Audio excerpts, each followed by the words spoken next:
Dear friends, ekelekwa m unu. Onye ma ka ọ na-eme dị mma ya jisi ike. Onye na-eme nke ọjọọ ya wepụ aka ya.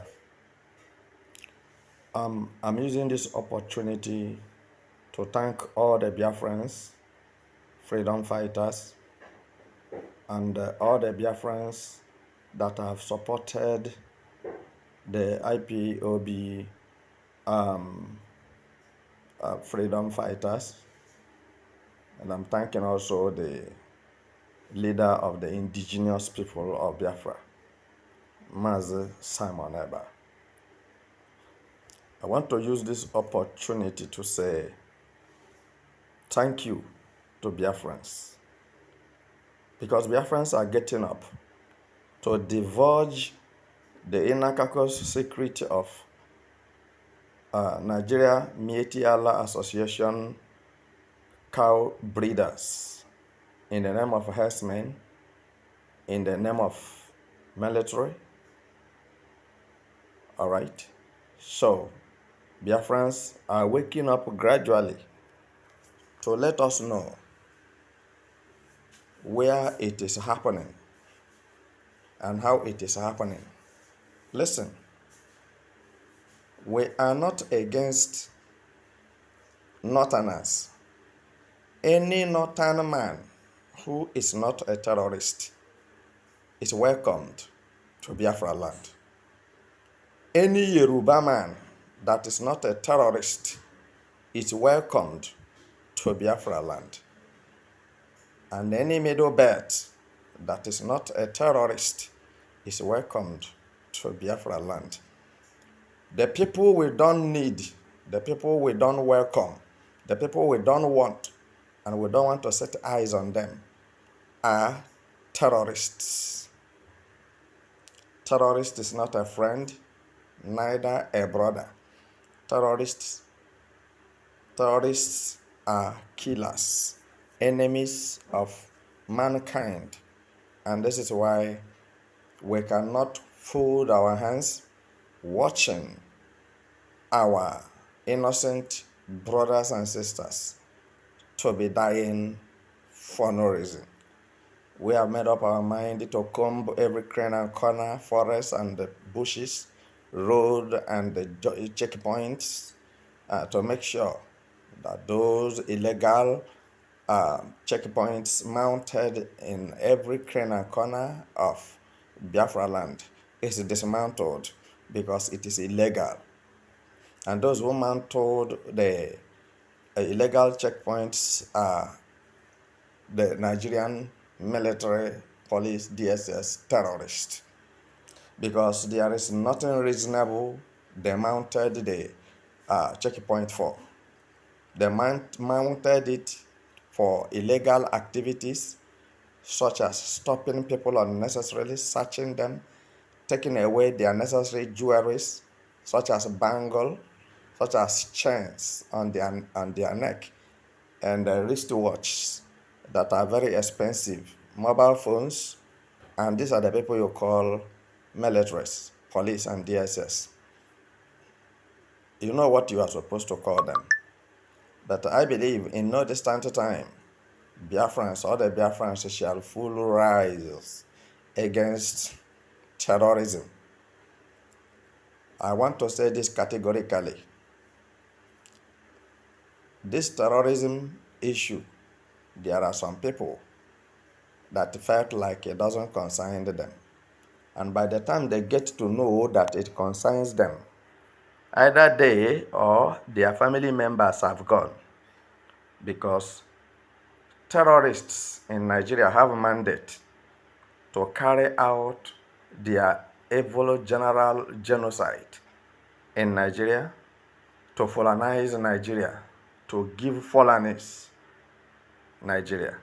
I'm telling you, there are more Nigerian terrorists outside Nigeria. There are more sophisticated weapons that they have been buying and keeping for jihadists war, and these are the extremists, Islamic extremists. So, what is jihadist war? They call it a holy war. But let me tell you, whether you like it or not, when you hear holy war, that is the war between Christians and Muslims. Because there's no anywhere it is written in any book anywhere for holy war. There's nothing like holy war. All right? So, but this is the time that they have set apart to use human beings for earthly cleansing, to sacrifice a human being to the deities that they are worshiping in the name of worshiping Allah. What I'm saying this moment is that if it is a real God that they are serving, they don't need to shed innocent blood. You know what it means. Your brothers and your sisters and siblings, those that it have affected, that have gone. And that is how they kidnap for ransom. You know what it means to kidnap your son or your daughter and demand for 100 billion. And meanwhile, you don't have 10,000 naira. So what are you going to do? Consider that particular child gone. Because what they would do is to kill the child since you didn't bring the money. And what are they using the money for? Sophisticated weapons. So it pains me so much when I saw a pastor who is an Igbo man who was busy insulting Simon Ekpa, saying that Simon Ekpa is causing problem in Nigeria and Biafra land. That every other document that Simon Ekpa possesses in Finland is fake.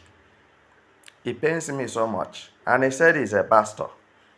And I don't know the kind church he is pastoring. These are the people who expose the people who come to their church to the terrorists. Because the more they amass souls and the more they shed the blood, the more their churches increase and the more they make more money. Hellfire is waiting for that pastor. Let him challenge me. I'm in Igbo land. I'm in Biafra land. Let him give me a challenge. Let him open his mouth and challenge me. And I will teach him how to pastor our congregation. And I will teach him homiletics, apologetics, courtism. I will teach him the study of God, that is the science of God. I will teach him the science of God, that is theology. I will teach him about Holy Ghost and Christ, Jesus Christ. That pastor, on the other hand, needed to be born again. He is not born again. Look at the jeep he is carrying. These are the people that through abracadabra, they got money and they decided to run many souls to hellfire. So, my brothers and sisters, for no reason will you accept terrorism. There are people who don't supposed to live in Biafra land, and we are engaging them day and night to make sure that Biafra land is completely sanitized, because everybody deserves life, a comfortable life, a high quality life. Nobody deserves to be cut off. Nobody deserves untimely death. So we are engaging them and we are disarming them on daily basis in Biafra land, because terrorists will never gain ground in the southwest.